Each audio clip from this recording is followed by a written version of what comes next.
Hi everybody, this is Marlene with Eerie News, and today is July 10th, 2024. Wednesday, July 10th, 2024. And we'll start out with stranger than fiction stories with a good old-fashioned ghost story. This is titled 10th Street's Houses of Death.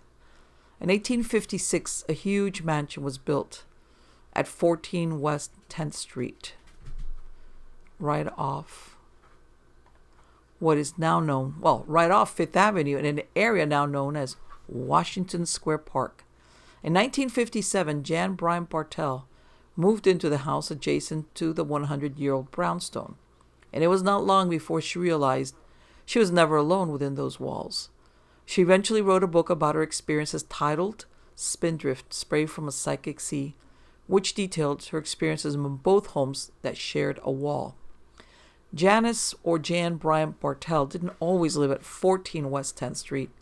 In October 1957, she came to see the property at 16 West 10th Street in Greenwich Village, known for its bohemian residents. On the corner from the house was the Church of the Ascension with a mural painted by John Lafarge. The real estate agent led them through a cluttered and dirty apartment, and she was told the owner had used the townhouse to store forgotten and broken antiques for the past 17 years. The space once housed the servants and was reached after ascending flights of narrow stairs. She had qualms about renting it, but was entranced with the architecture and history of the place. On the first night she spent there, she had the first experience that caused her to scream and brought her husband Fred running. She described it this way. Quote, moonlight meandered through the uncurtained windows, blanching the wall I faced. One moment it was a bright white blank. The next it was filled with a monstrous moving shadow that loomed up from behind me. It smothered me in a sinister, soundless void. Blacker than the night, it engulfed me. I could feel myself dissolving in it, slowly disappearing. End quote. Her husband thought it was a product of imagination and tiredness, where she mistook a shadow caused by the trees. But Jan noticed that the trees only reached the third floor. She next experienced the sound of someone coming stealthily up the stairway. They shared the floor with another tenant who was very loud when leaving or arriving, so she knew it wasn't them. Another thing was the sound of subtle movement in parts of the apartment, which was not significant, but even her dog Penny reacted to it. Early one morning, an hour before dawn, her dog's growl awoke her. She heard the sound of a shuffling, stumbling gait come down the hallway and stop at the threshold of her room. She thought it was her husband, but it turned out he was asleep. Once, a delivery man asked if her place was haunted. When she asked why he wanted to know, he said, because, lady, somebody followed me up the staircase. On his descent down the stairs, he screeched over his shoulder, lady, I wouldn't live here if they gave me the whole house. She tried to find another place to move to. However, in 1957, there was a shortage of rental properties in New York. Once she found a brownstone floor through in Chelsea, which in wariness made her ask the landlord if it was haunted. His response made her leave in a hurry. He said, sure, most old houses have one or two. We found a body up on the top floor 6 years ago when we put in a new ceiling. We traced old city records and discovered a woman had disappeared from this house in the 1880s, apparently a murder victim. You learn to live with it. Another time, Mary, a friend, came over for dinner. And while they ate, the loud crashing of plates came from the next room. When they ran there, everything was intact. That same night, her friend didn't realize she had left the room, but looked startled when she saw her come back from the bedroom. The woman said there was a sound like rustling. I felt someone come up behind me and stand there right behind me. I thought it was you, and then you came in from a different direction. The activity would die down and escalate. Once her cleaning woman named Dee Dee saw a woman in white go into a small room of the apartment. This is where Jan Bartell kept a recamier, or a little couch, and slept most of the time. Dee Dee never returned after that day. Jan went through different cleaning ladies, who she observed seemed to suffer from mysterious ailments and would stop coming after one or two visits. What did return was a strange smell she had noticed the first night she slept in the apartment. Now her husband, Fred, who was a skeptic, smelled it as well. They couldn't track where the sickly sweet odor came from, but the small room with an arched entry where her mini grand piano stood was where it was smelled the strongest. Another time, while she was rehearsing lines for the play Bell, Book, and Candle, which is about witches, she heard what she thought was the click-click of Penny's nails. Her pet had died a few months before. She ran to the hall when she saw something gray, like a puff of smoke, streak past. She felt the stir of air and a furry tickle over her foot. She realized instantly this could not be her pet and that instead it was a rat. An exterminator didn't find the rat or any trace of rodents in the apartment. She never practiced the incantations of Bell, Book, and Candle in the apartment again. But then she was convinced the building was haunted and spoke to different shopkeepers in the area. She learned the 10th Street studios located close by had been torn down in 1956, but it had a reputation for being haunted. One of the supposed ghosts was John Lafarge. A shopkeeper told her, well, he used to wear a black frock coat and a stovepipe hat like Lincoln, and for a long time after he died, some of the other tenants who knew him claimed they saw him regularly, just popping in and out of the walls of the building. What's more, the claims still kept up after they tore the place down. Lafarge had rented Space Studio at Studio 22 at the 10th Street Studio building when it opened in 1858. Artist Fyodor Rimsky and his wife moved there in 1941. One night in 1944, they returned from the opera and were startled to find the front door unlocked and a light on inside. Rimsky pushed heavy drapes aside and saw a man standing in the library. He was dressed in formal clothes from decades earlier. The apparition suddenly vanished. Rimsky told the previous owner of the studio about his encounter and positively identified Lafarge when shown his picture. Another time, Mrs. Rimsky saw the apparition wearing a black hat and a velvet coat in the studio. She described were possessed of a face so cadaverous and death mask-like. He disappeared when she screamed. During a dinner party, a guest at the Rimskys named William Weber suddenly stopped talking while turning pale. He asked his wife and two friends if they could see what he saw. They didn't, and kidded with him about it until he described the apparition, which fit Lafarge exactly. In 1925, John Artist Maxwell moved into the 10th Street Studio building. In the studio, Khalil Gibran once occupied. One night in 1948, Maxwell woke up from a nap on the couch to feel a presence by him. He saw a woman bending over him while she straightened the sheet. Behind her was a man. Both were dressed in a fashion from an earlier period. Neither appeared to notice him. Despite their odd appearance, he thought they were intruders and he tried to punch the man, who promptly disappeared. A search of the studio confirmed it was empty and the door was locked. This is when he realized he was visited by Lafarge and his wife. In 1964, when Jan Bryant Bartel returned to 10th Street, she would go on to occupy the home where James Borman Johnston's widow and daughters moved after his death in the 1880s. He was responsible for building the 10th Street studio. However, before this occurred, she continued to live at number 16, where eventually she was able to secure another cleaning woman named Jake, who upon her first visit to the apartment smelled that strange odor that had wafted through the rooms on and off. She said it was a funny odor that reminded her of something dead. She tried to find the source, but like the Bartels, was not able to find it.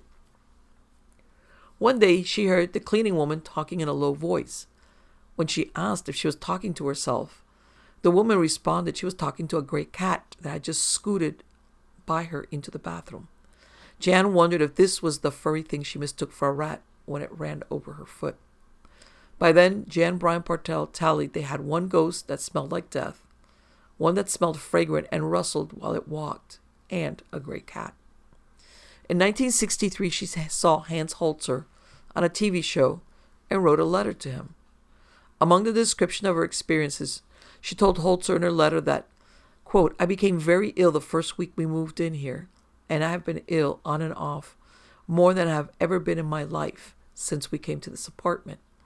I have almost never been quite well in this place, end quote. He came twice, the second time with Ethel Johnson Myers, a medium. At the seance was the Bartels, one of Jan's friend, who she referred to as Rocky, but Hans Holzer named him as Mr. Rockefeller, along with Hans Holzer, his wife, and the medium. Johnson Myers described where she sensed the feeling of a jealous woman in what was known as the small room where Jan Bartel slept. The rotting odor wafted through the room where they were gathered, and the medium said there was something dead under the floorboards. She said it was an aborted child, and there was a young girl with curly blonde hair and blue eyes tied to this event. An entity channeled by the medium said there was a small gray cat. Then a girl came through who called herself Renee Mallison, then clarified her name was Mrs. John J. Mallison. Later, though, she said her husband's name was Henry McDermott. Ultimately, the medium said the girl was a servant named Irene Mallison, who said she was born March 16, 1848. At the end of the seance, Jan Bartel had an impression that the correct name was McDivitt and not McDermott. 3 years would pass before she found the connection of the name McDivitt or a variation of it. It's not clear if Renee miscarried or aborted her first child, but did go on to marry the father of the infant, despite her own father's disapproval. Her husband was killed during the Civil War, and she died in childbirth along with his second baby. Jan Bartel described where Holzer just shooed the ghost away, telling it to leave. The medium, still in trance, replied loudly, "Never. I will never leave here. They will have to go. This is my home. I will never leave." At the conclusion of the seance, Jan Bartel felt there was a large credibility gap as to how accurate Johnson Myers was. In 1964, the Bartels were finally driven from the property, and they found another brownstone to move into. However, on the last night she slept at the property, she saw a, quote, black blob of black, at first pooling in the doorway, then taking shape, growing taller and wider. I got the impression of a man in a voluminous dark cape, with a wide-brimmed hat of the same somber hue. It began to move, or rather float, so quickly there was no time or emotion, not even fear. Within a fraction of a second, it had advanced, drifted over my head, and with an abrupt turn to the left, vanished through the single low, wide window. End quote. She felt sure this was the same shadow she had seen the first night at the apartment, only now she knew it was a man. Hans Holzer included the seance in his book Ghosts I've Met, where, according to Bartel, he used information given to him in confidence. She claimed Holzer was never authorized to use the visit to the apartment in the book. In 1967, after moving to different apartments, the Bartels returned to 10th Street, this time to number 14, where Mark Twain had once lived in 1900. In 1937, the house was converted from a single-family dwelling to 10 apartments, and again they were on the 4th floor, which shared a wall with the apartment where they once lived from 1957 to 1964.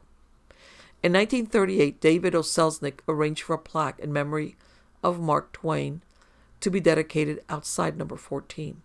His production of The Adventures of Tom Sawyer was premiering at Radio City Music Hall. They noticed a pattern within a few months of moving there that out of the 10 families in the house, 3, all in the East Wing, had been visited by death. Then a widow of one of the men who had died committed suicide by taking an overdose of sleeping pills. Another neighbor in the house was mugged in the vestibule of the house and later died from his injuries. Then this man's wife was not seen for several days. She was found dead, but the death certificate listed acute alcoholism. Another neighbor was diagnosed with terminal cancer. In 4 years, 6 people in the East Wing of the house had died, and 1 was dying. They lived in the West Wing and were looking for a new place to move to, believing the house was cursed. Suddenly, her husband Fred suffered a burst appendix and developed peritonitis and pneumonia.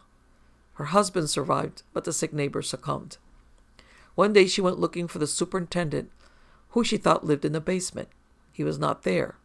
She found him in the building, and he told her he had moved out after he saw boots that walked up and down the basement stairs and then disappeared right through the wall. The Bartels eventually moved out to a house in the suburbs. 2 weeks after leaving the Mark Twain house, she got a call from the real estate agent who managed the property. He told her she was right about the house being cursed. He described where Mrs. McVitie, the landlady, was dead. It happened right after he accompanied her, along with the superintendent, to the Bartels' empty apartment to see about painting it. When she complained about feeling ill, they got her back to her house across the street where she dropped dead.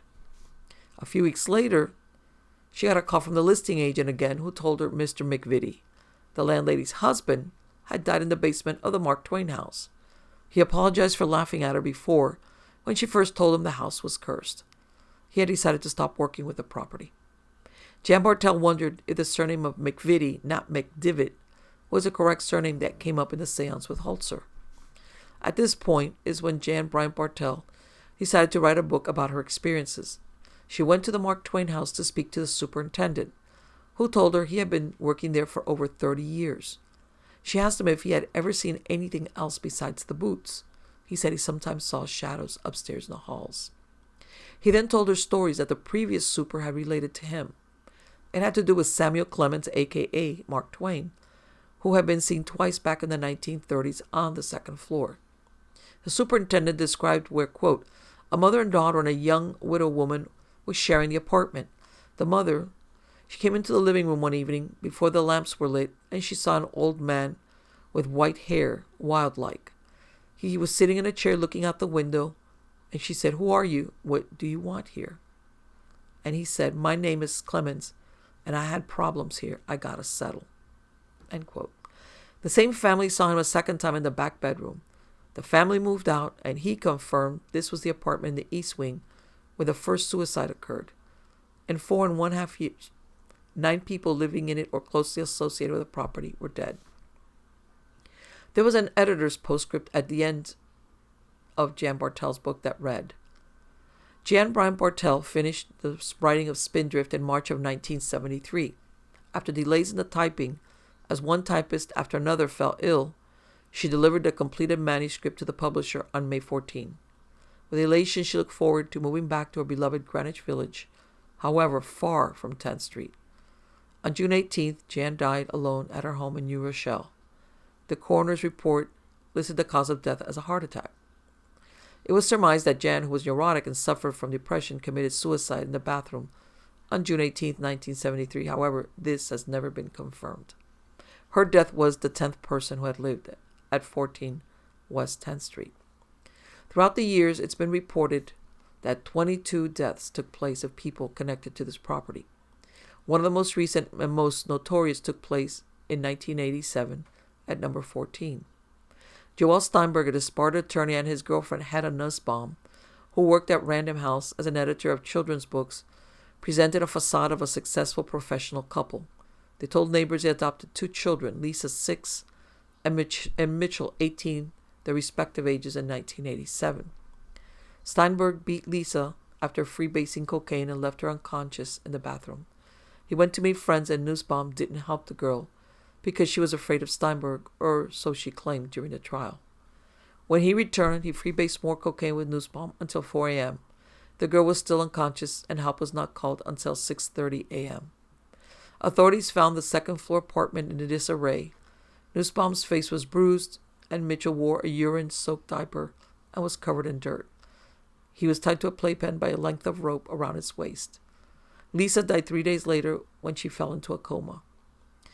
Prior to this, residents of the building had reported on suspicions that Nussbaum and Lisa were being abused.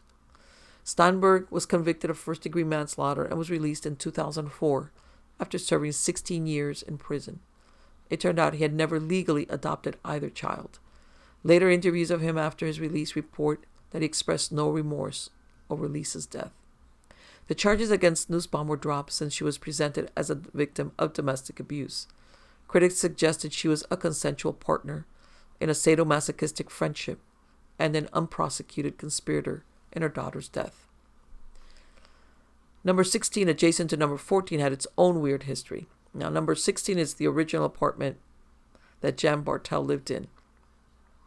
In 2012, Dennis, a tenant at number 16 who had lived there for 30 years at an apartment downstairs from where the Bartels lived, believes the stories described in Spindrift are true. He said he had seen little clips of vision of women in long gowns going from room to room. One night he was photographing a dancer who told him she had seen a lady in a long flowing gown followed by a cat walking into the room. She was not the first woman to describe a similar sighting. But what is the identity of the ghost at number 16, where Jan Bryant Bartel lived for 7 years? It could be a cast of dozens.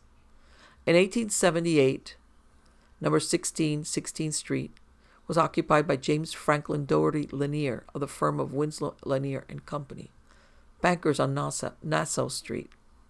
In 1879, one of his customers was involved in a robbery grift operation involving the Metropolitan Hotel. Lanier died the following year. Then in 1896, his widow, who still lived at number 16, received a very strange letter. It was signed by R. Wilson, 127 Bowery, notifying her that many residences of the rich, including hers, were to be blown up with dynamite by men who were made desperate by idleness and poverty, and advising her that she could secure additional information at the place named before 2 o'clock yesterday afternoon. She told her son-in-law, Miles Standish. A guard was posted outside the house. The police visited 127 Bowery, which was a lodging house known as the Owl, and found Wilson, whose real name was Edward Meserve. He claimed he had sent the letter as a warning based on a conversation he overheard from two men while he visited on the Union Hotel at Hester Street in the Bowery. They were planning to bomb other homes of the wealthy. Despite his claims his motives were friendly, he was arrested but then discharged. In 1903, Mrs. Lanier died at her home, age 82, from pneumonia. In 1904, John G. Milburn, president of the New York State Bar Association, bought the property from the Lanier estate. Strangely, though, after claiming he would be living there, he decided to lease it out. By 1906, the Milburns had returned to the house. It turned out their house in Buffalo was where President McKinley died in 1901 after being assassinated. However, their stay did not last long, and by 1907, the house was rented out to Edward Greenleaf. The Milburns kept the property until 1920. Sometime during those years, the property had been divided into apartments. In 1921, Leo Melziner, a portrait painter, lived there. Marjorie Bevins, an illustrator, called it home. In 1930, a touch of scandal touched the occupants. Adele Ryan of number 18, granddaughter of Thomas Fortune Ryan, was accused of alienating the affection of Robert Johnson, nightclub entertainer, of number 16 West 10th Street, by presenting him with liquor, first editions, perfume, and money. Mrs. Johnston filed a suit for $500,000 for the loss of her husband's affection. However, by 1931, Mr. Johnson, they refer to him either as Johnston or Johnson. However, his troubles were over when he was killed when traveling aboard the Sea Fox, a yacht that exploded on May 24th, killing all 8 passengers. He washed up at Riot in Port Chester and was described as a cabaret entertainer which appeared in smart night places in New York, London, and Paris, his partner being his wife Muriel. By then, his liaison with Adele Fortune Ryan was over. According to Jan Bryan Bartel, her apartment at number 16 was once occupied by Lillian Nordica, a famous opera singer who probably stayed there around 1909 when she married her third husband, George W. Young, a wealthy New York banker. She wasn't the ghost lady with the cat, since she was known to travel with her black poodle, Turk. But then, who knows?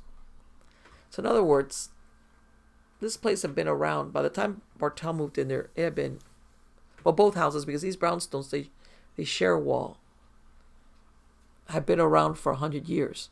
And originally, they were a single-family home, but later on, like after the 1900s, they would eventually get subdivided or divided into apartments. And both number 14 and number 16 had quite a history, especially for 16 where people were dying. And they even had that awful occurrence in 1987 where that little girl was killed. Very unusual. Now, let's go off to the next story out of Stranger Than Fiction stories, and this one's titled A History of Witches. Norfolk, England has a history of witches, and it is one of the regions where most witch trials were prevalent. One who attended these trials was Matthew Hopkins, also known as the Witchfinder General. Constructed of brick, carstone, and Sandringham sandstone, the Hospital of the Holy and Undivided Trinity was established in 1609 by the Earl of Northampton as a memorial to his grandfather, Thomas Howard, 3rd Duke of Norfolk. It was meant to be an almshouse and provide shelter to 13 religious single women or widows who were older than 56 years of age. This was a time period where normal life expectancy was 35 years. It was placed under the governance of the Mercer's Company, who continue in this role until present day. The original qualifications for admittance were, quote, they must be of honest life and conversation, religious, grave, and discreet, able to read, if such a one be had, a single woman, her place to be void on marriage, to be of 56 years at least, no common beggar, harlot, scold, drunkard, haunter of taverns, inns, and alehouses. End quote. The residents were to pray the Lord's Prayer, the Creed, and a prayer for the founder and his family 3 times per day. Present day, the requirement is that they are single residents of the parishes of Castle Rising, North Wootton, and Royden, who are in reduced financial circumstances. This place also became known as Bead House. The bead women were mandated to don on special occasions a cloak and what looks like a witch's hat, but which some suggest is a variation of the stove top hat. In a strange coincidence in 1964, police were called to Sandringham Estate, which is close to Castle Rising, for claims that black magic was found on the Queen's estate. Symbols included a nude effigy of a woman made of modeling clay, which measured about 6 inches. A hawthorn pierced her heart. It was found affixed to a wall of a ruined church at Babingley, Norfolk. Nearby was a sheep's heart and a black candle. A witchcraft expert said they were a crude death charm, and the question was who this was directed at. The items were found by a schoolboy, Richard Dix, age 10. The church is near the farms on the Sandringham estate. This was the first time black magic was connected to the royal estate, even though 2 other cases were reported about 10 miles away. In Sussex County, an Anglican vicar cursed from the altar unidentified persons who had held black magic rites in his churchyard. However, there was a history of witchcraft in Norfolk. During the 1640s, there was an explosion of witchcraft trials in Norfolk. Of 69 people charged, 10 were found guilty and hanged. 4 others were given guilty verdicts with an unknown sentence. 42 found not guilty, and 12 with unknown verdicts. 1 was found to be insane. Most of the charges included bewitching people and entertaining the devil. The earliest reference to witches in Norfolk was the hanging of Mother Gabley at King's Lynn in 1583. She was accused of causing the death of 13 men who had sailed from Spain to England. The claim against her was that she boiled eggs in cold water, stirring it vehemently to raise a storm at sea, where the sailors drowned west of Wells next the sea's harbor. This was some type of sympathetic magic, raising a storm at sea by simulating one in a pail. The source, a superstition of smashing eggshells to prevent witches from using them as boats to cause storms and the sinking of ships, was this incident. A poem by Elizabeth Fleming from 1934 refers to this belief. Quote, "Oh, never leave your eggshells unbroken in the cup. Think of us poor sailor men and always smash them up.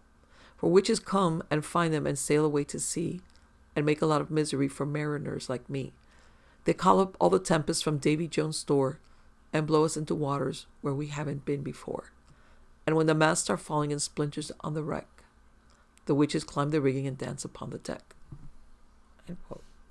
In 1967, Raymond Howard owned an antique shop in Field Dolling, Norfolk, with a witchcraft exhibition on the 2nd floor. The most important piece of his exhibition was the head of Atho, which was a mask carved from oak, adorned with bull's horns, inset with silver and jewels, and inlaid with zodiac symbols. Howard also led a coven from his antique shop, known as the Coven of Atho. He offered a correspondence course in white witchcraft, which included instructions on how to create ritual circles, use magic, and communicate with the spirit world. Atho is derived from the Welsh word Ardu, meaning the dark one. Howard claimed it was a powerful witchcraft talisman and had been the property of an old Romany woman who parked her caravan on farmland in Swaffham, where he grew up. One day she left behind the caravan and other artifacts, including the mask.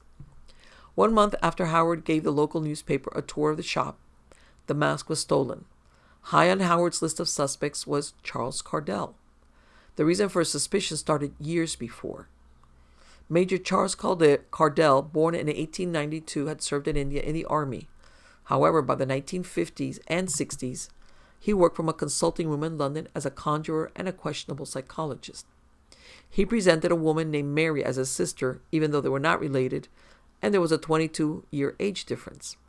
The rumor was that they ran the Coven of Atho from a secret underground temple in an old air raid shelter.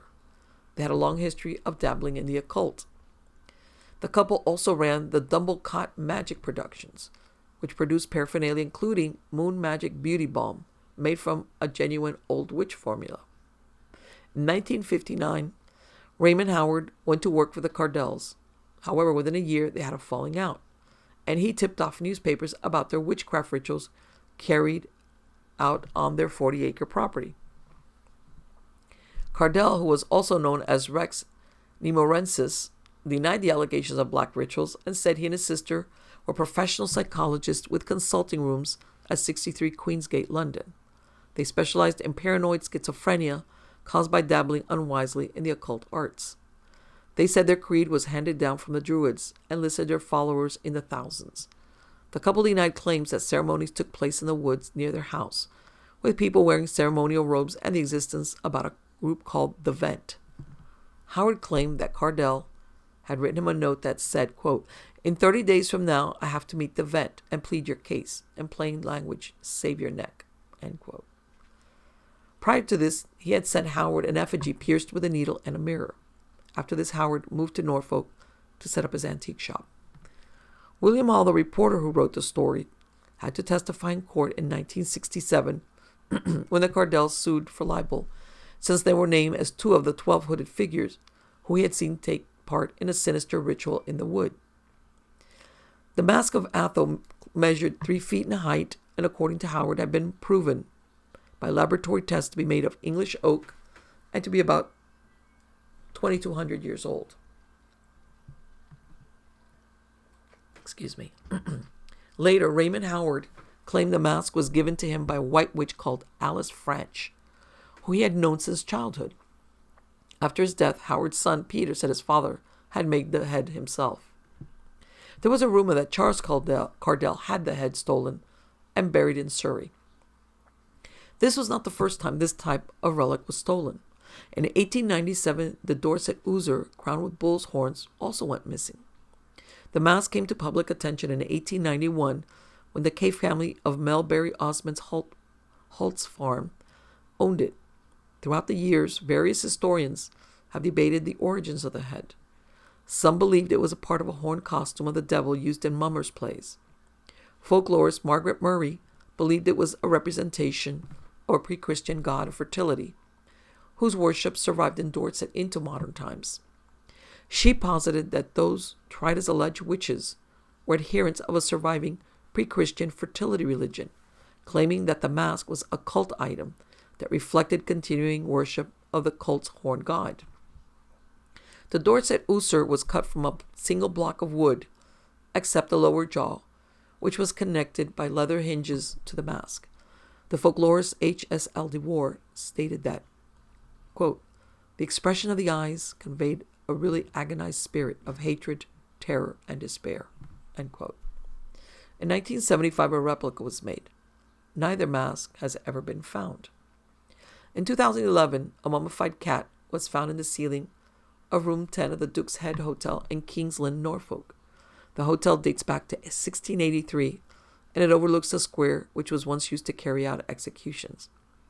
During the 17th century, it was common to immure cats into walls or ceilings as a barrier against evil spirits and witches entering the property. The hotel is said to be haunted by the ghost of a servant boiled to death in 1531 for poisoning her mistress. Mary Taylor and Mary Smith were both burnt at the stake, close to the hotel in 1616 and 1730. Smith was accused of being a witch. It's unknown what Taylor's crime was. The remains of a cat was found in Mill Hotel in Sudbury. After it was extracted, the hotel suffered a big fire. The cat was reinterred inside the floor with a glass plate over it. I think that's funny. The Mill Hotel people, I'm sure, they find the cat, they take it out, they get a big fire and said, "You know what? Put the cat back." Just in case. Now, it's really interesting because whether it's coincidence, there seems to be like a little flavor of witchcraft. And Here they have these two, Raymond Howard and the Cardells. I think Raymond Howard worked for them. Who knows if he participated? They did him wrong somehow. They had a falling out. So Raymond's like, wait a minute, I'm going to get them to do a newspaper piece on you. Now remember, these two have a shop where they consult, of all things, schizophrenics. Oh boy. So I'm sure Raymond Howard's thinking, when the word gets out that you guys are have a coven and you're going out there in the woods and doing sinister ceremonies, and I think in return, I wouldn't find it difficult to believe that this guy Cardell, stole his prize mask, because whether it was as old as he said, or whether whatever the story he gave, or that it was made by him according to his son, this was one of his main attractions in his museum. So I think Cardell was, okay, you got the newspapers to write up on me. Well, guess what? I'm gonna steal your mask. So even amongst whatever shopkeepers, and I think it's very weird. Maybe it has nothing to do with it, but these women that were kept at this place that they called bead women, at this place called Castle Rising, which by the way is still in existence. They're giving these little hats that, God, they look like witches' hats. Maybe that wasn't the intention, and they dress in these capes. And by the way, present day, they still, once a year, they don. They put on the cloak and the little hats would look like little witches' hat. Very weird, considering it's an area that's got a history of that. What can I say? Maybe it's all a big coincidence, but All right. Let's go off this time. This is Out of the Sun. Let's move into modern times. All right, this is the U.S. Sun. Well, it's the Sun. It's just U.S. version. Titled ROBO WAR China, set to release killer robots into battle within 2 years. By the way, I picked this because this robot wigs me out. The warning came as the communist state revealed that it developed robotic dogs equipped with machine guns. Defense analyst Francis Tusa said China was not hindered by fears over AI, which would see them come up with 2 ship designs, new submarine designs, new fighter aircraft designs, at a rate which is dizzying. They're moving 4 or 5 times faster than the States. He said, "We are at the start of a race in truly autonomous systems. I would be surprised if we don't see autonomous machines coming out of China in 2 years." The robotic gun dog made by Chinese firm Unitree Robotics was unveiled last month during a military exercise with the Cambodian military. Mr. Tusa said being ahead of the West will appeal to the country's leader Xi Jinping and embolden Vladimir Putin. He said, for the Chinese, it's the issue of have we beaten the Americans, and the UK is getting a full autonomous fighter aircraft. There's huge prestige. I think they'll go all out on autonomy and harnessing AI, and I think Russia will follow suit. The UK's Ministry of Defense is also spending millions on developing AI-based weapon systems. And you know what? I've said before, I'm very careful around.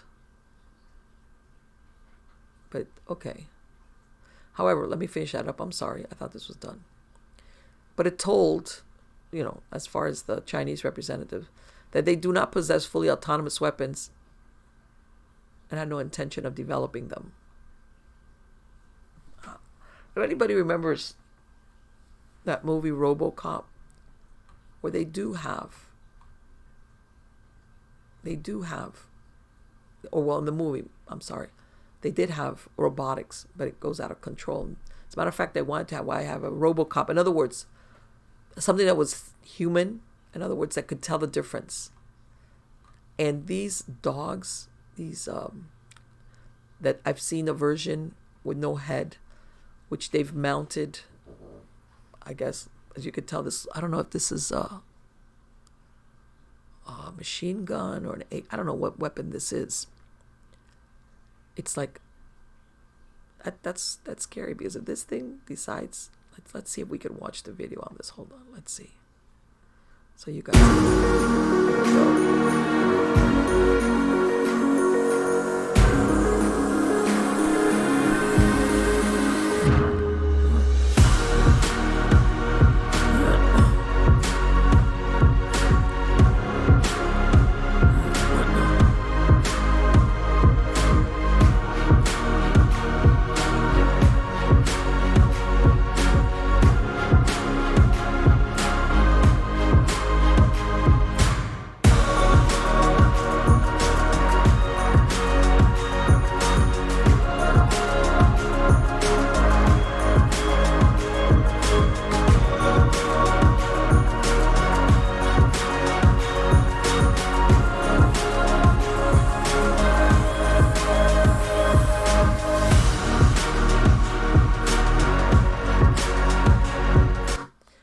Okay, so for those of you who were watching the video version, of course, they're showing all these different versions of AI, weaponized AI, which I have problems with AI to begin with. And of course, hold on a minute, wait.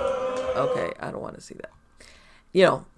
They're saying, oh, well, that the reasons that they give for developing these robots with machine guns or whatever is counterterrorism. You know what? That's a slippery slope downward. I'm sorry, call me a cynic, but that's usually how it starts out. We want to help, and then it turns into something else. All right, yeah, whatever. Maybe if you want to think, oh, you've been watching RoboCop. Nah, I'm sorry. We have to be really, really, really careful when it comes to AI, and especially AI that's weaponized. Yep. Anyway, let's go back to Stranger Than Fiction stories, and this is titled The Incident at Roswell. 75 years ago, a New Mexico rancher gave a report to the local sheriff, which was quite unique. It was something about finding metallic debris on a ranch about 80 miles from Roswell, New Mexico. W. Mac Brazel never imagined what would come of that report. He was a foreman of the J.B. Foster sheep ranch, and for a couple of weeks, he'd been coming across strange metal debris. Without a telephone or radio, he was unaware of a slew of UFO reports from across the country. On July 5th, he visited the town of Corona and heard of the so-called flying saucers. A little over a week before, Kenneth Arnold, an amateur pilot, described seeing unusual flying objects over Mount Rainier, Washington, that was reported in different newspapers. Quote, but Wednesday at Boise, Idaho, pilot Kenneth Arnold reported he saw 9 bright, saucer-like objects streaking through the air about 10,000 feet high between Mount Rainier and Mount Adams. End quote. Brazel no doubt wondered if what he found on the ranch was somehow connected to these sightings, and he contacted the Chavez County Sheriff on July 7th about what he found. The sheriff contacted the military, and on July 8th, 1947, the public information officer at the base issued a statement that the U.S. Army Air Force had found a flying disc at the Foster Ranch. There was a retraction soon after, but that genie could never be put back in its bottle. The debris was taken to Fort Worth Army Airfield in Texas, where experts said it was a crashed weather balloon. But before this announcement could be issued, the New Mexico base had put out their version, which called it a flying saucer. Lieutenant Hout, Roswell's PIO, said the commander, Colonel Blanchard, ordered him to use that description. Orwell had coined the term Cold War 2 years before. World War II was over, but the fear of invasion was still present, which is perhaps why the public was quick to accept that further reports of flying saucers and bright objects from across the country were just rockets or jets being tested by the military. The stories eventually faded from the headlines, but the Roswell incident would be considered the jumping-off point for ufology. Myriad stories and movies about men from outer space and alien science fiction were fueled by these stories of flying discs. Almost 5 years after the Roswell incident, UFOs were seen over Washington, D.C. Reports came from airline pilots that described flashes of light streaking across the sky. Air Force jets were scrambled, but they found nothing. Fast forward to 1978, when the National Enquirer picked up the story about what happened that summer day in New Mexico. Only the year before the film Close Encounters of the Third Kind had been released, and witnesses who stayed quiet back in 1947 stepped forward to tell of a spacecraft and alien bodies, which only meant one thing: the government had covered it up. The CIA and military's excuse for the cover-up were concerns that it was new technology used by the USSR and not something from outer space. In 1994, the Air Force issued a 1,000-page report explaining that what was recovered at Roswell was a high-altitude balloon, part of Project Mogul, which was used by the military to intercept Soviet radio transmissions. Eventually, they would fall to Earth after deflating. In 1997, Hub Korn now owned the ranch where the famous Roswell crash took place. He charged towards $15 to take a look at the landscape and let the viewer fill in the details from their imagination as to what once lay among the red desert rocks. An all-night rave dance party was scheduled for the anniversary of the Roswell incident at the Korn Ranch. By then, rumors circulated that Brazel was coerced by the government to keep its secrets. not only of the downed craft, but that there had been a recovery of 3 to 5 alien bodies, which were taken to the Area 51 military base in Nevada. Many of those who participated or were witnesses to what occurred in the New Mexico desert in 1947 are now gone, and Roswell's place on the ufology map would not be forgotten again. Since 1996, a 3-day festival takes place on the anniversary of the discovery on the Foster Ranch, which draws thousands of participants. In 2022, more than 40,000 visitors came to the 4-day festival, which ran June 30th to July 3rd. It brought in about $2 million. So you ask yourself, what did Mac Brazel find? From what I understand, later on, that he kind of made referrals that he was sorry he had ever come forward and brought this, what he had found, to the attention of the authorities. And that he also made comments like that he knew, apparently, when you're out in these ranches, which is acres and acres of land, that he had he had found other weather balloons before. In other words, that he knew what they looked like, and that this was not that. But that he was apparently throughout his, that he would never want to speak about it until he died. He passed away in 1963, and that always it was like a regret. I don't want to talk about this, but I guess a few times it was regret that he had come forward with it, which kind of, if you think about it, kind of backs up the story where he might have been coerced, threatened, whatever, like keep your mouth shut. For whatever reason, who knows what it was. But yeah, there you go. You know, like that collateral damage. Here this poor guy thinks he's doing the right thing, and it turns out, at least for him, not to have been the right thing. So anyway, guys, I will be back soon with some more strange and unusual, because of course there's always eerie stuff going on. Till next time.